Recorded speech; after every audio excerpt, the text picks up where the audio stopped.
It has been my absolute pleasure to be here with you guys. So thank you, thank you, thank you. We have all learned so much from such an esteemed and passionate experts in their fields. And now we want to bring Mindy Eisenberg back on stage to say a few words. Come on up.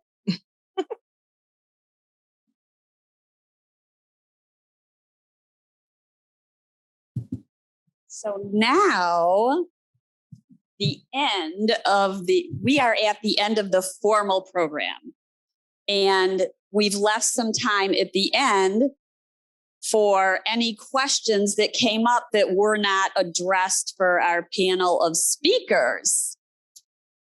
So I have a few questions here. If anybody online or anyone in person has questions that they would like to ask, we will address them. We have a little short window of time here. All right, the first one on the top of my pile. Oh, we got two for Dr. Evan Smith. Where did you go? Oh, there you are. You think you can get away, huh?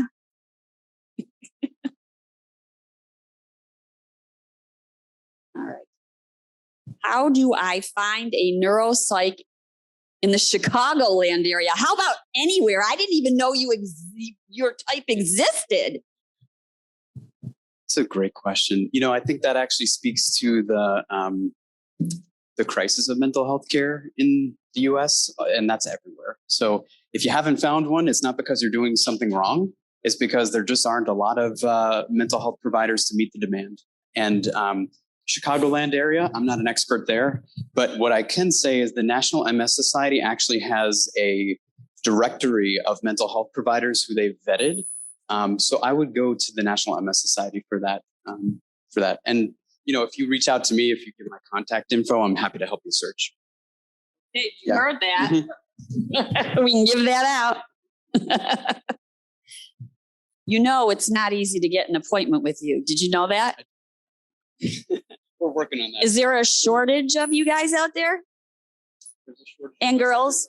Yeah, unfortunately. But do you take bribes?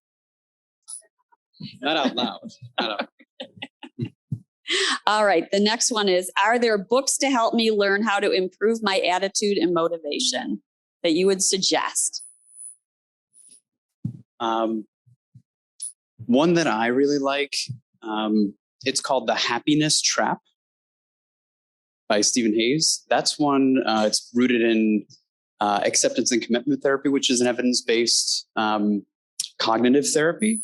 But he's, probably the founder of acceptance and commitment therapy. And I think it's just a really nicely written book. So that would be one that I would suggest. Yeah. Yeah. Anybody else have any questions for Dr. Smith before he escapes?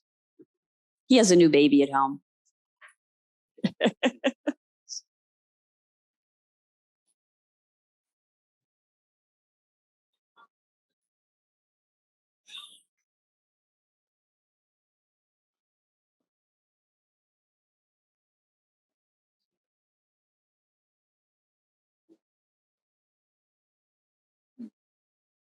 Well, I don't know which one is catching me, but I don't know where they're looking. If it's at Michigan, you can give my contact information. I can try and help out. But I would say you're being recorded right now. I get it. I would say for any place, as you all probably know, you're going to be your best advocates. So persistence is key. But take breaks, pace yourself. It's not easy to get appointments with specialists. So if it's somewhere outside of Michigan, that's what I would really suggest. Just make sure you're taking care of yourself along the journey, because it's not a sprint. And meditate and do yoga. Exactly. Yep. That's why we're here. Meditation is like brushing your teeth. Once you get into it, you can't have a day without it.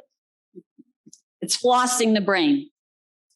All right. I think that's it for you. Thank you so much. Thank you. Thank you. And speaking of Pace, Dr. Pace, you want to come up? We got a few questions for you. Should we have him do any yoga while he's up here? Just answer, or do I have to do jumping jacks? Well, you suggested it. Okay. What other doctors or holistic practitioners should I see as newly diagnosed? There can be a lot of answers to that question because there are many different things that could help. You know, there are certain sort of blanket recommendations. I do actually usually recommend that people consider things like yoga, and because there's a way to do that for absolutely everyone. It doesn't matter the physical shape that someone's in.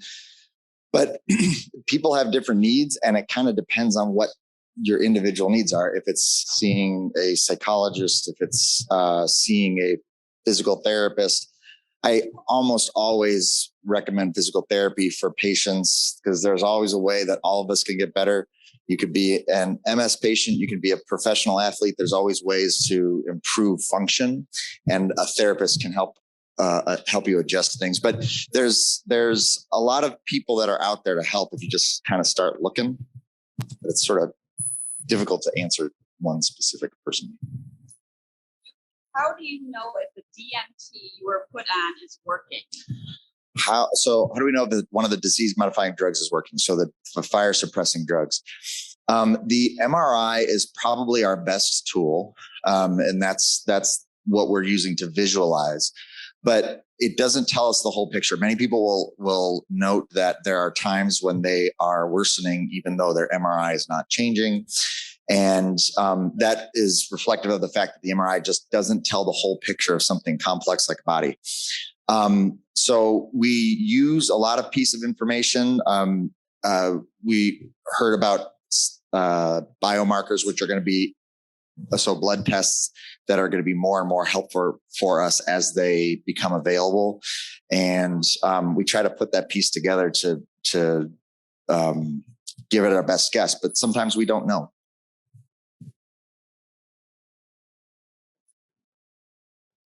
Okay.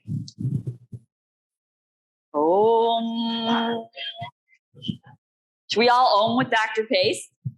You ready? You take an inhale in, and you I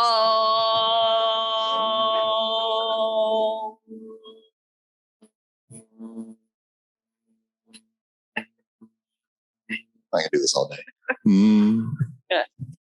All right. This question is, why should I can't afford having expensive MRIs? Why should I continue to have them?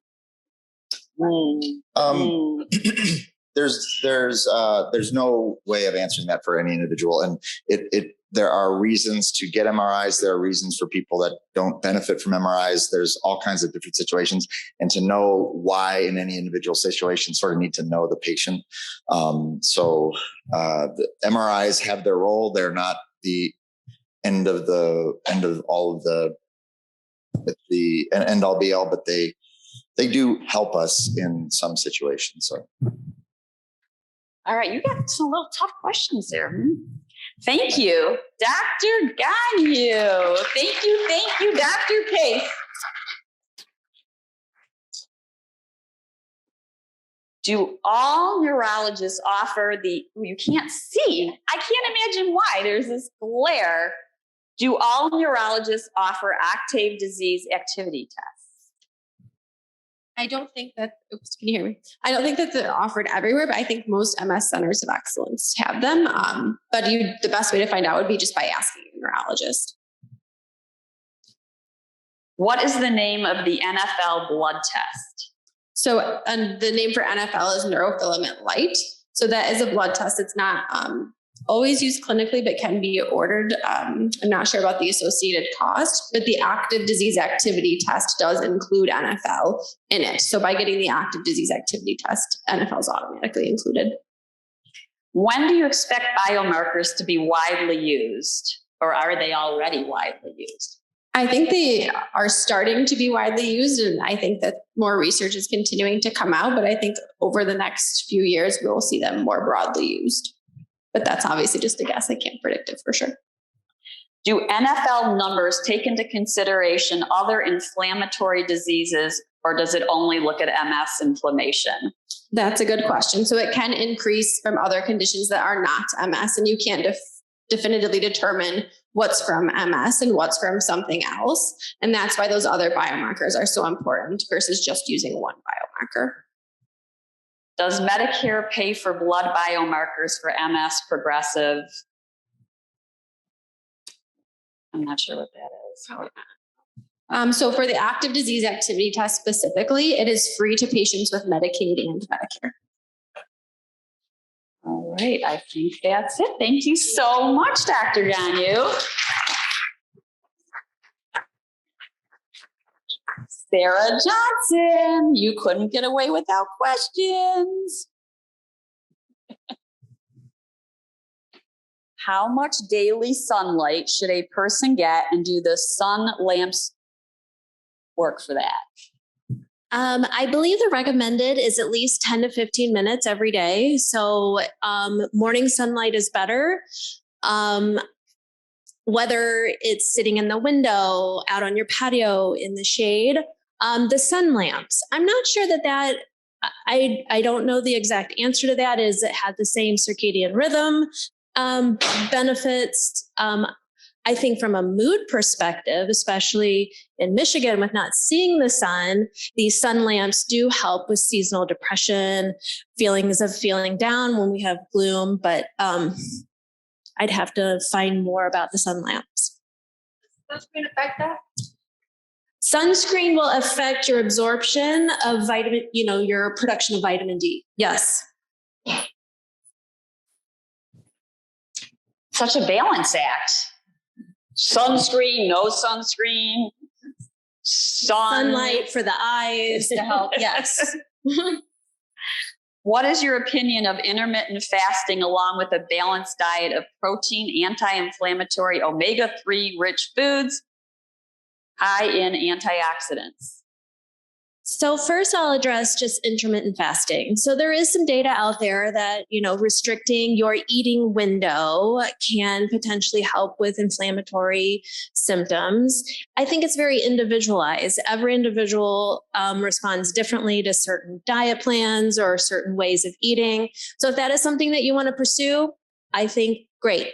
Go ahead and learn more about it and implement it in your everyday life. And what were the other questions? Along with the balanced diet, absolutely. Balanced diet, it's anti-inflammatory process. That's what we were talking about. Minimize your processed foods, minimize your high saturated fats, your trans fatty acids. Those all cause inflammation. So focus on protein, fiber, your fruits and vegetables, healthy carbs. Don't douse your potatoes with butter, cheese, sour cream, sweet corn with butter. Yes. Do you have fun? Minimize. No, but life is balanced, like I said earlier. So I'm kidding you. I'm kidding you. All right. I believe that ends our panel discussion. Hugh, please come up. We must say thank you.